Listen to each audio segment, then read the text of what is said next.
This is Cerebral Cinema. Movies of the mind. The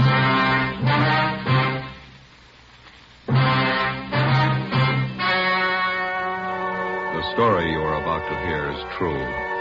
Only the names have been changed to protect the innocent. Fatima Cigarettes, best of all long cigarettes, brings you Dragnet.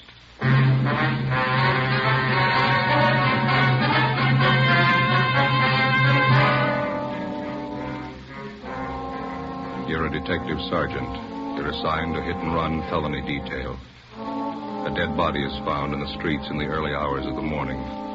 There's only one clue, a set of skid marks on the pavement. Your job, find the killer. If you want a long cigarette, smoke the best of all long cigarettes. Smoke extra mild Fatima. Yes, Fatima is the king-size cigarette which contains the finest Turkish and domestic tobaccos superbly blended to make it extra mild, to give Fatima a much different, much better flavor and aroma than any other long cigarette. That's why Fatima has more than doubled its smokers coast to coast. Enjoy extra mild Fatima yourself. Best of all, long cigarettes.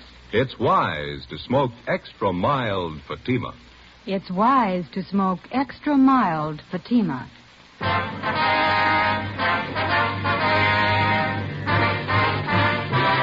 Dragnet, the documented drama of an actual crime.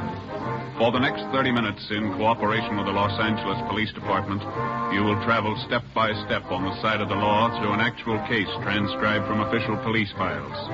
From beginning to end, from crime to punishment, Dragnet is the story of your police force in action. It was Monday, April 19th. It was windy in Los Angeles. We were working the day watch out of traffic division. My partner is Ben Romero. The boss is Lieutenant Calfee, Commander AID. My name's Friday. It was 7:55 a.m. when I got to the second floor at 123 South Figueroa Street. Accident investigation. Hit and run felony detail. Hit and run felony. Morning, Joe. George? Yeah. How is it? Oh, it's not much better. Still aching. Oh, rough. A lousy thing kept me up most of the night. Check with that dentist I told you about? Yeah, I did. Says it's a wisdom tooth. Yeah, this one here. Oh, yeah. Says it's got to come out. I'm supposed to go back and see him today. That's rough. Remember, a friend of mine had his wisdom teeth out. Hurt like the devil. Terrible. Finally pulled him. Ached for 5-6 days after. Roger. Excuse me, Joe. Yeah, McKee. Better have a 15-7 on that follow-up you had yesterday, huh? Okay. I got most of it down. I'll finish it up. Friday? Hi. Ben come in yet? He's down the record bureau. Let's see that jaw of yours. Hasn't gone down much. That's a bad wisdom tooth. Dentist says he's going to have to yank it. Bum deal, eh? That's the first time I ever had any trouble with him. I remember a few years back, my sister Gertrude had trouble with a wisdom tooth in Packton. Yeah? Whole side of her face was swollen. Poor kid was in terrible pain, full week. Even after they pulled it still hurt. Hi, Joe. Picked up the overnight reports down at Records, Mac, here. Oh, thanks, Ben. This one on top here. I'd like to have you two check it out. Dead body report. Yeah. They left me a note on it. That's about all. Hard to figure. What's the story? Just what you see in the report. The victim was Edward Raymond Stokes, 732 Delano Street, apartment 2. His body was found in the gutter near 63rd and Vermont, 3 o'clock this morning. No witnesses. Only one piece of evidence. Yeah, see, they got it listed here. Skid marks near the body. Is that all? That's it. Parent hit and run. Where's the body, man? Neighborhood mortuary out there. Emerald Hills Funeral Home. One of the deputy coroners handled the body. A fellow named Joe Laramore. Anybody claim it yet? No. Okay. Ben, you ready? Yeah, let's go. We'll check you later, man. Yeah. If you need any help, I've got Lieutenant and Rogers on hand. Right. How did we manage to draw all the choice ones? I don't know. Skid marks and a dead body. Yeah. Oh, say, I almost forgot. How's your jaw? Oh, it still hurts. Oh, it's tough. And it's still swollen. Mm-hmm. What did Dennis say? Wisdom tooth. Oh, it's miserable. Yeah. Wife had the same thing a couple of years back. Dennis tried to yank the tooth and it broke right in two. Finally got it out. That's good. Funny thing about wisdom teeth. What's that? After they pull them, hurts for 5 or 6 days.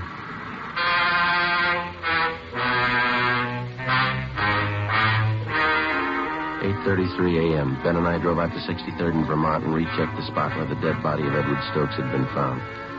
According to the report, the body was found 2 feet west of the easterly curb and 32 north of 63rd Street on Vermont. We examined the skid marks. They showed definite signs of being a lot older than 24 hours. The consistency of the rubber was weak, and there were heavy dirt smudges over them, indicating more wear than they could have possibly had since the estimated time of the victim's death. We got back in the car and drove to the Emerald Hills Funeral Home at Vernon and Denver Avenue. Sure is rotten weather for April, huh? Yeah. These funeral homes, you ever notice it? What's that? Why do they always put awnings over the windows? They never open drapes. I don't know. Come on.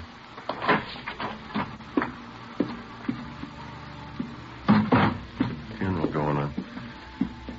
You know where the office is? There's a brass plate on that door over there. Let's have a look. Yes, sir. Here's somebody, Jim. Oh. Gentlemen, may I be of service? Police officers. I'd like to talk to Mr. Laramore. I believe he's a deputy coroner.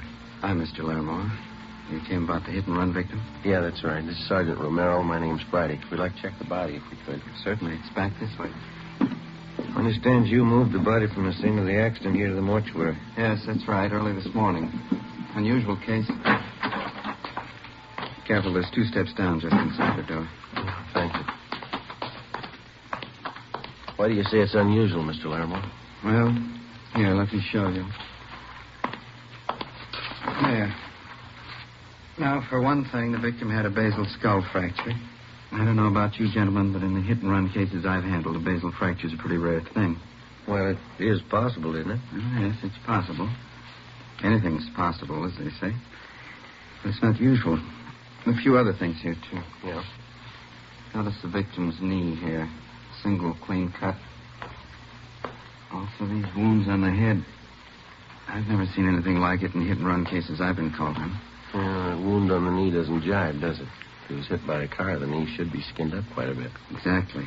Well, you know how it usually is. The automobile hits the victim. There's always signs that the body was either dragged or thrown.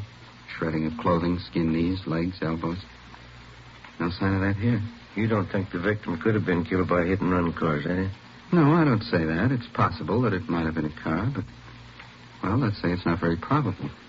Has anybody at all inquired about the body, Mr. Laramore? No one, no. That's fine. Oh, Mr. Laramore, may I see him, please? All right, Count. Excuse me a moment. Yeah, sure.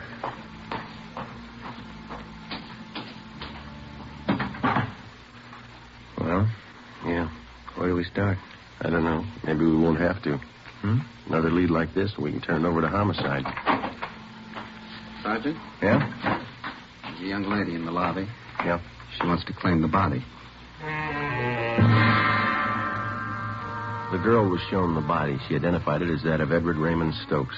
She gave her name as Marion Fuller, the victim's common-law wife. After she recovered from her shock, she asked if she might sit down for a while and rest. We took her into one of the offices in the mortuary, and Ben got her a glass of water. She told us that she had last seen Stokes alive at about 1 a.m. that morning. They'd been drinking together at a neighborhood bar on Vermont Avenue between 63rd and 64th Streets, half a block from where the victim's body had been found sprawled in the gutter. Why don't you sit down over there, Miss Fuller? Thanks. How long did you know Edward Stokes, Miss Fuller? About 6 years. On and off. We've been together pretty much the last couple of years, though. No, my head. Would you mind telling us exactly what happened while you were with Stokes last night? Everything you can remember? I can't think. This headache's killing me. Well, we should try, Miss Fuller. It's important. Well, Eddie and I had dinner together at the Spanish Oven, place down on South Fig. That was about 7:45. Then we drove out to the Brown Barrel in Vermont, the bar I told you about. Yeah. Eddie and I go there most of the time. We stayed there and drank, played a little shuffleboard. Oh. Yeah, go ahead. Oh, we stayed too long. Drank a little too much. I started talking to this fella next to me, and he got sore. Always got jealous when he was drunk. Poor Eddie. Did Eddie fight with this other man, Miss Fuller? No, I stopped him. That made Eddie mad. He never could drink right. He always wanted to pick a fight. Who was the other man, you remember? No, I don't. I guess I had a lot to drink, too. He's just some guy at the bar. His headache. Well, it's not going to take much longer. Just a few more questions. That organ's getting on my nerves. What happened after you broke up the argument between Stokes and the other man? Oh, nothing. We stayed in the bar. Eddie played shuffleboard most of the time. I was one of the booths drinking. Yeah? Around 1 o'clock, I started feeling sick, so I went outside and sat in the car. I guess I passed out there. In your car? No. I guess it belonged to one of the fellows in the bar. I passed out, and that's all I can remember. Did you sleep in the car all night? No. I guess whoever owned it drove me home. Well, how did they know where you lived? Must have been one of her friends. I don't know. I don't remember anything till this morning. They phoned me up and said Eddie was dead. Who phoned you, Miss Fuller? One of our friends. I don't remember. I had a rotten headache. Well, you can do better than that. I tell you, I don't remember. They phoned and told me Eddie was dead. Somebody ran Eddie down. All right. Where are we going? Downtown. We'll have a stenographer take your statement. Oh, I've got a terrible hangover. I've never had one as bad as this. Neither has Eddie. Let's go.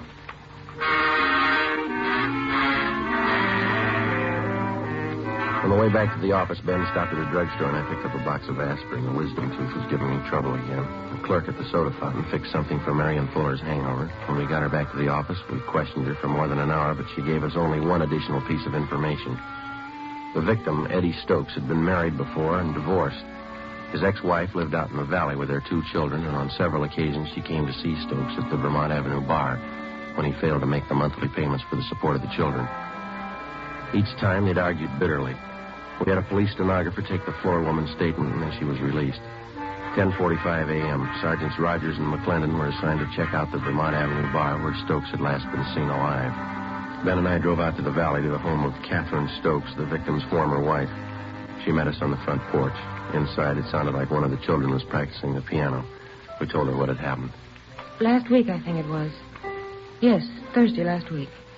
Eddie hadn't sent any money for the kids' support for 3 months. I hated to chase after him like that. There wasn't anything else I could do. Where did you meet him, Miss Stokes? That bar he used to hang around. It's over on Vermont, called the Brown Barrel or something. Mm-hmm. Oh, wouldn't you like to come inside? Yes, thank you.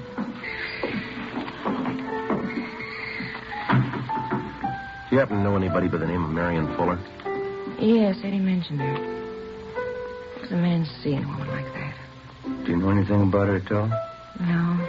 Whenever I saw Eddie, he'd mention he was running around with her. Guess he wanted to make me jealous. Was your husband a pretty heavy drinker? Yes, he was. So I got the divorce. Eddie was such a fine boy when we got married. Good home. You didn't know any of the people he'd been running around with lately? No, just the Fuller woman, that's all. Can you think of anything at all that might possibly have a bearing on his death? No. Eddie was probably drinking. Wandered in the street and a car hit him. I don't know. Oh, there's the bakery man. I've got to get some bread and a few things. Excuse me? I think that's about all, don't you, Joe? Yeah. I'll tell you, I'll leave our card here, Miss Stokes, in case you want to contact us for any reason. All right. It was so wonderful when we were married, Eddie and I. My folks gave us this house as a wedding present. We got wonderful presents. Yeah. We had everything we wanted. A car, nice house, kids. It was wonderful that we started drinking. Then everything went. Job, everything. Started all of a sudden. I never knew why. Yes, ma'am. How do men get that way? How do they start? I don't know. We only see a part of it. Yeah? When they finish.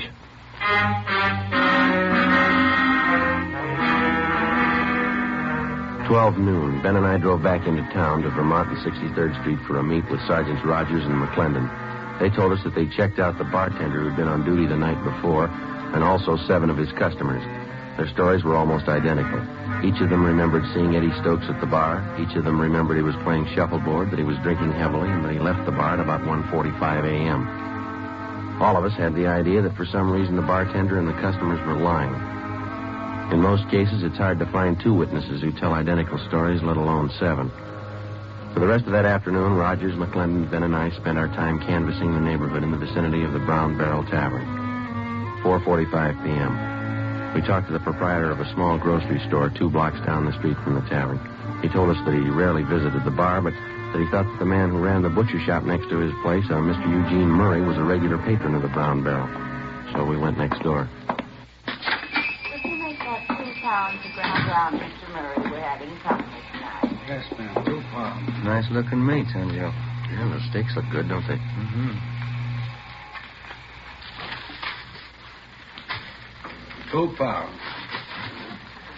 All right.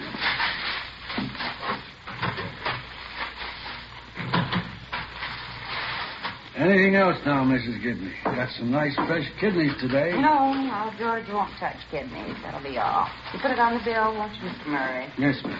Thank you. You're welcome. Yes, sir, gentlemen. Can I help you? Police officer, Mr. Murray. I'd like to ask you a few questions. Oh, sure. Glad to help out if I can. Have you ever been in the Brown Barrel Tavern down the next block there? Brown Barrel? I go there all the time. Say, would you mind if I fix up an order while we're talking? The customer's going to pick it up in a couple of minutes. I don't like to keep him waiting. Sure, go ahead. I got to go to the ice bar. When's the last time you were in the Brown Barrel, Mr. Murray? Last night, wife and I went to the movies. One of them English pictures. Lousy picture.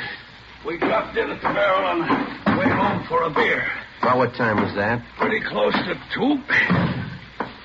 What's the matter? Some kind of trouble? Did you notice anything unusual while you were in there? Anybody fighting or arguing? No, we were only in there a couple of minutes, but now that you mention it, there was something funny happen. What was that? Well, the bartender Carl and a half dozen of the neighborhood gang were back in one of the booths talking together. They seemed kind of nervous, and none of them seemed to be having a good time. Yeah. The wife and I yelled hello at them, but they kind of gave us the go-by. Then this drunk came up to us. And he, say, officer, would you reach that knife for me? Which one? That one. Oh, yeah, here you are. Yeah, thanks. Go ahead. Yeah, well, this drunk came up to us and whispers to me, say, you better get out of here. There's been a fight. Isn't that a beautiful piece of meat? Well, I didn't pay much attention to him. He was pretty drunk. Could hardly understand him. I guess they have a lot of fights in there anyway. Is that all he told you? There'd been a fight? Yeah, that time. But he came back a couple of minutes later and whispered the same thing. You better get out. There's been a fight, he said. The wife and I just laughed at him. Mm-hmm. He said, I know all about it. A guy's been murdered.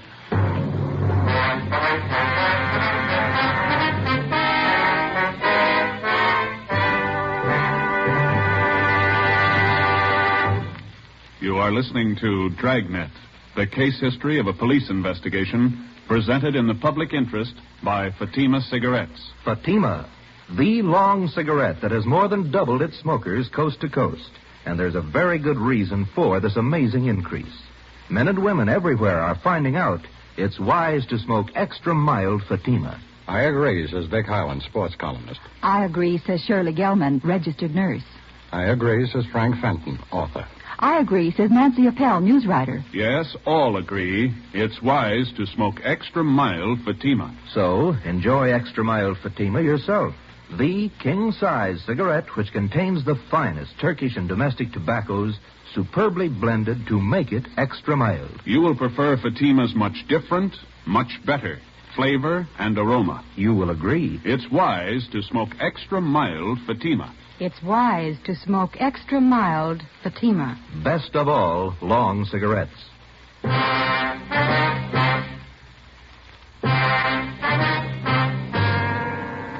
6 p.m. Ben and I went back to homicide to turn the case over to them. They asked us to handle the investigation for another day because they were short of men at the moment and because there was still a big doubt as to whether or not Eddie Stokes had really been murdered. Actually, the only solid lead we had was the second-hand testimony of a drunken witness, that and the deputy coroner's doubts that Stokes was actually the victim of a hit-and-run. Mr. Murray, the butcher, didn't know the name of the man who told him that there'd been a murder, and he could give us only a meager description. We brought Marion Fuller back in and re-questioned her.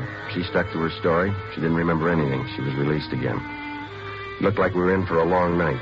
We went across the street for a bowl of soup and a sandwich, and when we got back, Ben called his wife and told her he'd be working late. I called my mother. Working late again? Oh, Joseph. How's your tooth feeling? Well, it's a little better, Ma. It's still pretty tender. I'm going to go to the dentist tomorrow. Yes, you've got to have that attended to right away. Bad teeth can poison your whole system. You be sure and see that dentist. Is he a good one? Yeah, he's okay. One of the fellas down here told me about him. I'll see you a little later. Now, don't wait up. Yes, and you don't work too late Yeah, okay, Ma. Goodbye. All right, Joseph. Goodbye. Joe. Yeah? Just talked to that butcher's wife on the phone, Miss Murray. What'd she have to say? Asked her the same questions we asked Murray. She couldn't add much. Same story. Got something for you? Yeah, man? Rogers and McClendon just called in. They're still out at that bar. Yeah? Finally got somebody to talk a little. What'd they get? The bar boy out there. He says there was a fight happened about 1:30. Doesn't remember who was fighting. Not much help. Bar boy's name is Milner. He told Rogers he went outside about 20 minutes to 2 to put the garbage out. He saw the Fuller woman asleep in that car. You get the license number? No. Said there was a ticket on the windshield. Ben and I checked with the sergeant of the watch at 77th Street Division. He told us Unit 111 was assigned to the area where the brown barrel was located. In checking their worksheet, we found that Unit 111 had issued a hang-on citation the night before to a car parked near 6330 and 1/2 Vermont Avenue, the address of the Brown Barrel Tavern. We checked the license number through DMV and found that the car was registered to a William R. Huddy, 14 Naylor Street. We drove out to the Naylor Street address and talked to Huddy's wife. She told us he was playing in a shuffleboard tournament that night at a bar down on South Olive Street. 8:55 p.m. We checked in at the bar. Bartender. Oh, yes, sir. What'll it be? Do you know if there's a William Huddy in here? He's supposed to be playing a shuffleboard game here tonight. Yeah, I know him. He's with the Highland Park team. Yeah, let me see. Yeah, that's him up now. Up in the blue shirt. Thank you. Come on, Ben. Yeah, that's it, Bill. Good weight. Make it another 3. That cleans him. Good one, Bill. Yeah, that's pretty close. Beat that one, Max. Excuse me? Yeah? Are you William Huddy? Yeah, that's right. Police officers. We'd like to talk to you a minute. Oh? What about? I'd like to ask you a few questions. You step over here a minute. Yeah, all right. Were you at the Brown Barrel Tavern out in Vermont last night? Yeah, I was. Why, what's the matter? You know Marion Fuller? Yeah, she hangs around the place. She goes with a guy named Eddie. Did you drive her home last night? Yeah, as a matter of fact, I did. She passed out in my car. She's a nice kid, but she drinks a lot. I drove her home. Do you mind telling us what happened at the bar last night when you were there? Well, I come in about 9 o'clock, and I start playing shuffleboard with a couple of guys. This guy, Eddie Stokes, is one of them. Yeah? We got in a beef with a guy at the bar over Marion. It's nothing big, though. The guy left after a while. Mm-hmm. Go ahead. That's about all. I left the place around 1:30, and this Eddie was beefing with some merchant seaman about that time. Was the Fuller girl still at the bar at that time? No, when I went outside, I saw her sleeping in my car, so I drove her home. I left her off and then come back to the bar. That's when they told me. Told you what? Well, they said Eddie had a fight with this merchant seaman. They said it'd be better if we kept it quiet. Who told you that? Call the bartender. But I got the real story from one of the fellows I was playing shuffleboard with, Leo McCarty. What did he tell you? Well, he said that when Eddie Stokes left, the merchant seaman followed him out. He said he chased Eddie. McCarty went out about 5 minutes later. Yeah? Well, the merchant seaman was gone, and Stokes was lying in the gutter down the street. Mm-hmm. Did McCarty look at him? Yeah, he said Stokes looked pretty bad. He said he looked like he was dead, but I wouldn't believe that. Why not? This McCarty always exaggerates. 10:15 p.m. We had William Huddy come back to the office with us, where we questioned him further and took his statement. Then we had his friend Leo McCarty brought in, along with the bartender at the Brown Barrel Tavern and the customers that he'd framed his story with. McCarty was the first to give us the straight story, and then the others followed. The bartender, Carl Jansen, who also owned the bar, was the last to break. How about it, Jansen? Why didn't we get a straight story to begin with? What about the publicity? How would that look? A murder around my place. Could work out worse than that, Mr. Jansen. You've been withholding evidence. You talked these people into the same deal. I had to protect myself. The newspapers, all the scandal, wreck a man's business. I had to keep it quiet. It's not my fault that Stokes is killed. I didn't do it. I'm not to blame. No, but you know who is to blame. Now, how about it? Who is he? Well, he works on the ships. Comes in here most of the time when he's in port. What's his name? Henry Baxter. I've cashed some of his paychecks. Ben, you better get the captain down. Yeah. Hit and run felony Friday. Oh, yeah. No, just a minute. For you, Jansen. Oh, yeah. Thank you. Yes. Oh. Yes, Rita. Just a minute. Sergeant. Yeah. It's my wife. She's at the bar now. She thought you ought to know. Yeah? Henry Baxter. Frida says he just came in.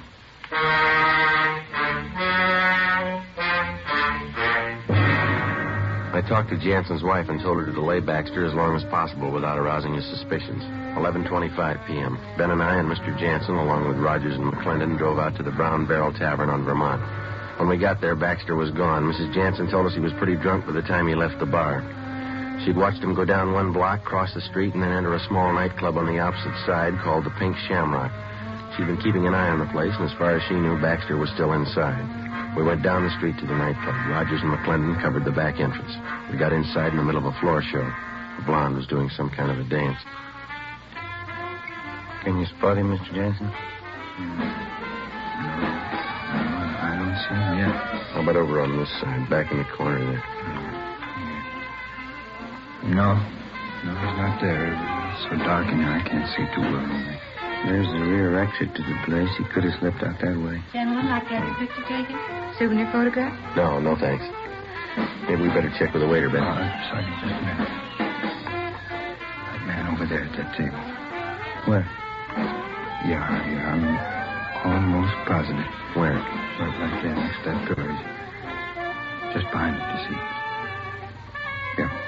Yeah, that's him. All right. Come on, Ben. You stay right here, Mr. Jansen. You bet. Waiter? Hey, waiter. Another Coke high. You waiter? Another Coke high. Your name Henry Baxter? Yeah, that's right. What? Police officers like to talk to you. Yeah? Well, down. Outside. Outside nothing. Can't see a show. Let's go outside. Come on, Baxter. Hey, wait a minute. What's the beef, anyway? You know what the beef is? Sure, I know what the beef is. Come on. The lousy punk Eddie Stokes trying to give me a bad time. Now he knows what a bad time is. All right, Baxter, come on. Lousy punk Stokes. I showed him how it's done. Keep your voice down. I slugged him. Pounded his head on the curb. He was drunk. He never knew what happened. Come on, outside. Hey, everybody, I killed Eddie Stokes. I killed him.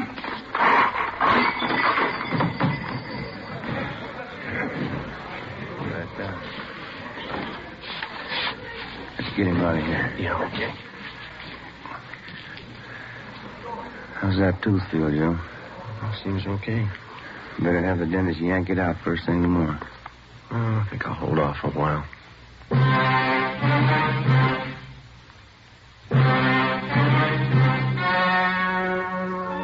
The story you have just heard was true.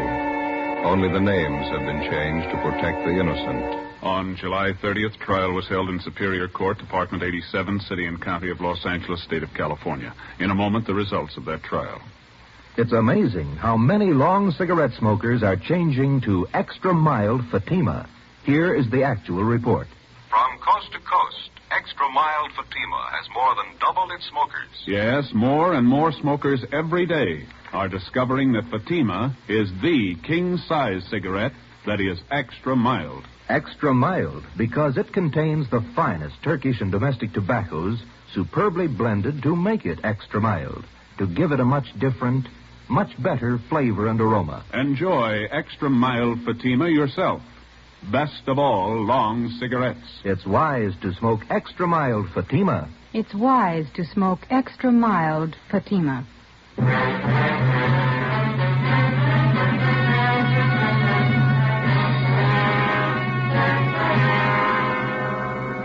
Henry John Baxter was tried and convicted in Superior Court of manslaughter. He received the sentence as prescribed by law and is now serving his term in the state penitentiary.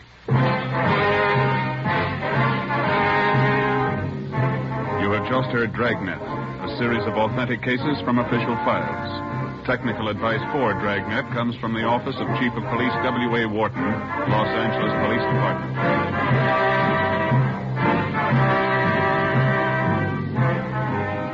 Fatima Cigarettes, best of all long cigarettes, has brought you Dragnet, transcribed from Los Angeles.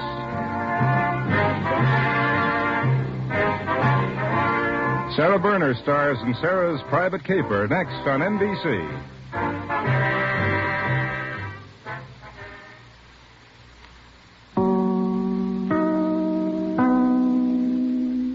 Cerebral Cinema hopes you have enjoyed this movie of the mind.